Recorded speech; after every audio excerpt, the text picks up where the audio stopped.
आजकल अपने देश भारत में हिजाब को लेकर काफ़ी विवाद चल रहा है। तो आइए हम जानते हैं कि इस विवाद की शुरुआत कहाँ से हुई है और इसका कारण क्या है। दिसंबर 2021 के अंत और जनवरी 2022 की शुरुआत में कर्नाटक राज्य के कई कॉलेजों में हिजाब को लेकर छात्राओं और प्रशासन के बीच विवाद शुरू हो गया।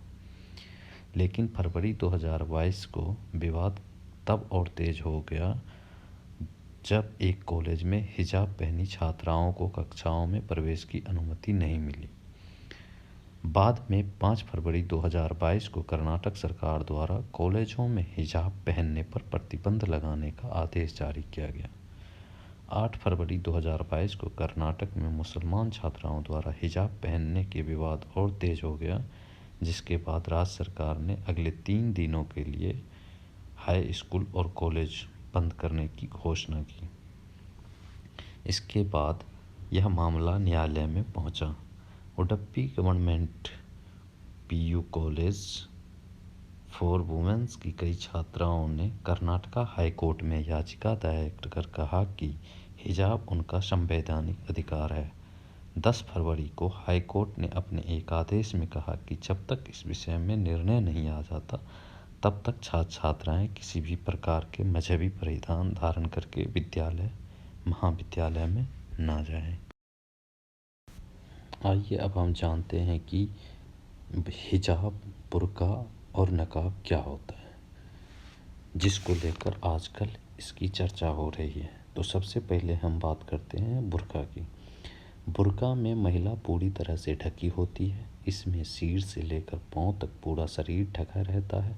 यहाँ तक कि आँख पर एक जालीनुमा पर्दा या एक पतला कपड़ा होता है, जिससे कि महिला बाहर देख सके। इसमें महिला के शरीर का कोई भी अंग दिखाई नहीं देता है। अब हम बात करते हैं नकाब की। नकाब एक तरह से कपड़े का पर्दा होता है जो सिर और चेहरे पर लगा रहता है। इसमें महिला का चेहरा नज़र नहीं आता है, लेकिन आंखें कवर नहीं होती है और चेहरे पर भी यह बंधा होता है। साथ ही एक तरह का कपड़ा होता है जिसमें महिला सिर से लेकर पांव तक ढकी रहती है और शरीर में सिर्फ आंखें ही नज़र आती है। और अब हम बात करते हैं हिजाब की। हिजाब नकाब से काफ़ी अलग होता है। हिजाब में एक कपड़ा होता है जिसमें महिला का सिर और गर्दन ढकी रहती है, लेकिन महिला का चेहरा दिखता रहता है।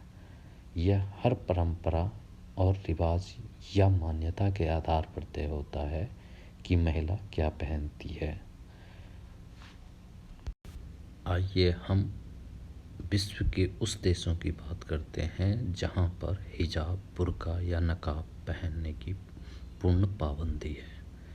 इस कड़ी में हम सबसे पहले बात करते हैं फ्रांस की। फ्रांस के पूर्व राष्ट्रपति निकोलस सरकोजी ने 2010 में इस पर पूरी तरह से प्रतिबंध लगा दिया था।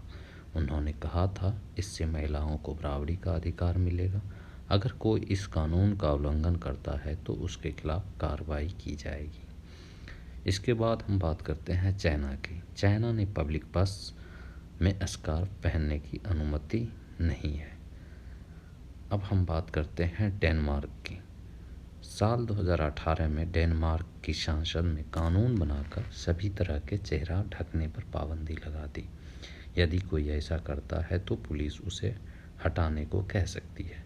इस नियम का पहली बार उल्लंघन करते हुए पकड़े जाने पर 1000 डेनिश क्रोन और दूसरी बार पकड़े जाने पर 10,000 डेनिश क्रोन देने होते हैं।